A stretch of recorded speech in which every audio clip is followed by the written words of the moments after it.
बड़ी प्रेग्नेंट बहू पार्ट 1। वर्मा जी के घर में उनके 2 बेटे थे। बड़ा बेटा अमित और उसकी पत्नी रचना की शादी को 12 साल हो चुके थे। छोटे बेटे राजीव और उसकी पत्नी शिखा की शादी को 5 साल हुए थे। शिखा की 3 साल की एक बेटी थी, लेकिन रचना ने अभी तक बच्चा नहीं किया था क्योंकि रचना बहुत अच्छी जॉब में थी और जॉब के चलते बच्चा पैदा करने की तरफ कभी उसका ध्यान गया ही नहीं। लेकिन इस बात से रचना की सास पुष्पा देवी बहुत परेशान रहती थी। एक दिन पुष्पा की सहेली रमा उससे मिलने उसके घर आई। और पुष्पा बहन कैसी हो? अरे मैं तो ठीक हूँ, तुम सुनाओ।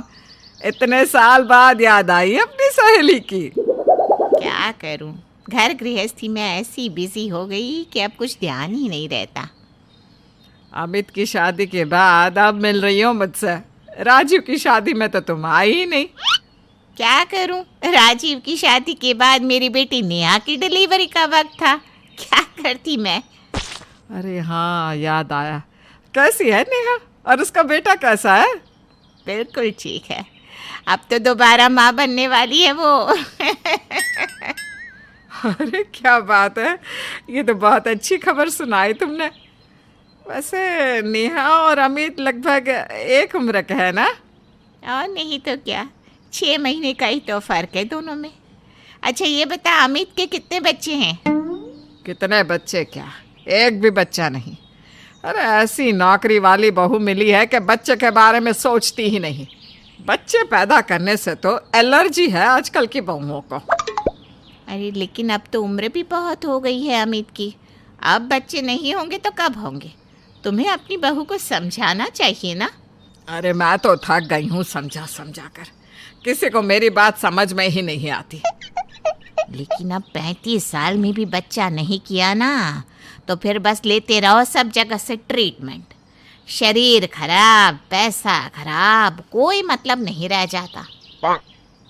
रमा पुष्पा से मिलकर चली जाती है, लेकिन अब पुष्पा को रचना की चिंता होने लगती है। एक दिन शाम के वक्त जब पूरा परिवार साथ में बैठा था तो रचना शिखा की बेटी को अपनी गोद में बिठाकर खिला रही थी।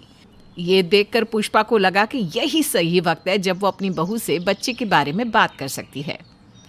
अरे कब तक मिष्टी को खिलाती रहोगी बहू?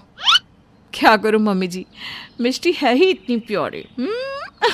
मिष्टू, भाभी तो मिष्टी को कुछ ज्यादा ही प्यार करती है, मुझसे भी ज्यादा।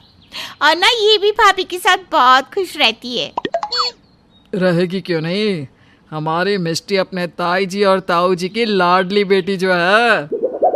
अरे वो सब बातें ठीक है बेटा, लेकिन रचना और तुम्हें अब अपने बच्चे के बारे में भी तो सोचना चाहिए ना। मिष्टी से प्यार करना सही है, लेकिन तुम्हारा अपना बच्चा भी होना चाहिए कि नहीं? हाँ भाभी, वैसे मम्मी जी की बात ना सही है। वैसे देखा जाए तो भैया भाभी का बच्चा हमारे बच्चे से बड़ा होना चाहिए था, लेकिन वो तो मिष्टी से 4-5 साल छोटा ही रहेगा। अरे वो तो तब रहेगा ना जब ये अब भी बच्चे के बारे में सोचेंगे। आपकी बात सही है मम्मी, लेकिन अभी इस साल ना रचना का प्रमोशन होने वाला है। ऐसे में अगर वो बच्चे पैदा करने लगी तो उसके करियर का क्या होगा? हाँ मम्मी जी, मुझे लगता है अभी 6 महीने का टाइम मुझे और चाहिए। और वैसे भी इतना लेट नहीं हुआ है, कुछ लड़कियां तो 35 साल में शादी करती है। हे भगवान, अभी 6 महीने और? अरे जानती भी हो बहू तुम्हें कितनी प्रॉब्लम हो सकती है। अरे कोई प्रॉब्लम नहीं होगी मम्मी जी। कुछ देर के बाद रचना और अमित अपने कमरे में पहुंचते हैं। रचना उदास थी और अमित के चेहरे पर भी उदासी दिखाई दे रही थी। ऐसा लग रहा था जैसे वो दोनों किसी बात को लेकर बहुत परेशान हैं। परेशान मत हो रचना, सब ठीक हो जाएगा। कैसे ठीक होगा अमित, अभी तो बहाना लगा दिया है, लेकिन सोचो सबको पता चलेगा तो क्या होगा। अरे पर हम कोशिश कर रहे हैं ना रचना, और वही सबसे बड़ी बात है। अब कैसे कहे घर वालों से कि हम पिछले 1 साल से बच्चे के लिए कोशिश कर रहे हैं, लेकिन मैं कंसीव नहीं कर पा रही हूँ।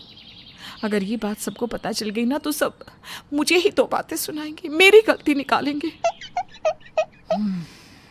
रचना बात तो तुम्हारी सही है, सब कहेंगे देर से बच्चे के बारे में सोचने की वजह से ये सब हो रहा है। वैसे तुम्हारी आज डॉक्टर के साथ अपॉइंटमेंट थी ना, उसका क्या हुआ? अभी ऑफिस जाते वक्त जाऊंगी। कुछ करना पड़ेगा अमित, नहीं तो मुझे कभी बच्चा नहीं होगा। मैंने सपने में भी नहीं सोचा था कि लेट प्रेगनेंसी प्लान करना इतना महंगा पड़ जाएगा। चलो तुम डॉक्टर से मिलकर आओ, फिर मुझे बताना क्या हुआ। रचना ऑफिस जाते वक्त डॉक्टर के क्लिनिक जाती है, लेकिन वहाँ पर रमा की बेटी नेहा उसे देख लेती है और अपनी माँ को बता देती है। और रचना ये बात पुष्पा को बता देती है कि रचना तो डॉक्टर के पास गई थी। अरे पुष्पा बहन, तुम्हारी बहू को मेरी नेहा ने आज डॉक्टर के क्लिनिक पर देखा था। कोई खुशखबरी है क्या? तुमने अपनी बहू को समझाया लगता है। अरे समझाया तो था मैंने, लेकिन वो तो कह रही थी कि अभी 6 महीने बाद बच्चे के बारे में सोचेगी। फिर यह चमत्कार कैसे हो गया? जो भी हुआ अच्छा ही हुआ ना। वैसे ना अब तुम्हें अपनी बहू से बात तो करनी चाहिए। मुझे लगता है कि वो तुम्हें सरप्राइज देने का प्लान कर रही है। अरे वो मुझे कुछ नहीं बताएगी, मुझे अच्छी तरह से पता है। इतना आसान नहीं है उससे बातें निकलवाना। तभी वहाँ पर शिखा आ जाती है। क्या हुआ मम्मी जी, बहुत खुश लग रही हैं आप। अरे बात ही ऐसी है, फाइनली मेरी बड़ी बहू ने बच्चे के बारे में तो सोचा। मुझे तो लगता है जल्दी ही अच्छी खबर सुनाने वाली है रचना। मुझे तो ऐसा नहीं लगता मम्मी जी, आपको ऐसा क्यों लग रहा है? अरे रमा की बेटी है ना नेहा, उसने आज रचना को डॉक्टर अंजलि के क्लिनिक पर देखा था। शायद रचना प्रेग्नेंट है, वरना वहाँ क्यों जाती? अगर ऐसा होता तो भाभी खुद हमें ये खबर ना सुनाती मम्मी जी। अरे क्या पता सरप्राइज देना चाहती हो। ये तो मैं 1 मिनट में पता कर सकती हूँ कि भाभी सरप्राइज दे रही है या फिर बात कुछ और ही है। वो कैसे तुम पता कर सकती हो, और वो भी 1 मिनट में? अरे मम्मी जी, ये डॉक्टर अंजलि है ना, ये मेरी फ्रेंड है। मैं उससे कॉल करके भाभी के बारे में पूछ लेती हूँ। अगर ऐसी बात है तो जल्दी से पूछ बेटा। शिखा अपनी फ्रेंड डॉक्टर अंजलि को कॉल करती है। हेलो अंजलि, कैसी हो तुम? मैं तो एकदम ठीक हूँ, तुम बताओ आज मेरी याद कैसे आ गई? अरे कुछ नहीं, बस मेरी रचना भाभी तुम्हारे क्लिनिक पर आई थी ना, तो उनके बारे में ही पूछना था। देखो शिखा, वैसे तो अपने पेशेंट के बारे में बताना हमारे रूल्स के अगेंस्ट है, लेकिन तुम मेरी फैमिली जैसी हो इसलिए बता देती हूँ। तुम्हारी रचना भाभी का 1 साल से ट्रीटमेंट चल रहा है मेरे पास। क्या बात कर रही हो अंजलि? ट्रीटमेंट? लेकिन किस लिए? एक्चुअली रचना भाभी प्रेगनेंसी प्लान करना चाहती हैं, लेकिन एज ज़्यादा हो जाने की वजह से अब उनको बहुत कॉम्प्लिकेशंस आ रहे हैं। अब उनको बच्चा चाहिए, लेकिन वो कंसीव नहीं कर पा रही है। अच्छा, ये बात है। तुम मेरी फ्रेंड हो इसलिए बता दिया, लेकिन प्लीज़ इसके बारे में तुम किसी से बात मत करना। अरे डोंट वरी अंजलि, मैं उन्हें कुछ नहीं बताने वाली। शिखा फोन रख देती है और सारी बात अपनी सास को बताती है। पुष्पा ये सुनकर खुश होती है कि रचना और अमित अपने बच्चे के बारे में सोच रहे हैं, लेकिन ये सोचकर दुखी भी होती है कि उनको पिछले 1 साल से ये सब प्रॉब्लम हो रही थी। अब पुष्पा मन ही मन ठान लेती है कि वो रचना को समझाएगी।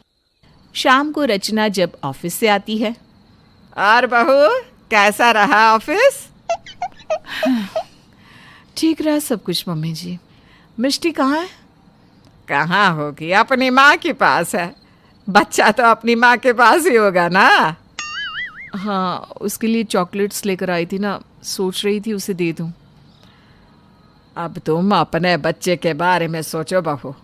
देखो ऐसे मिष्टी को चॉकलेट देते रहने से जिंदगी नहीं चलने वाली।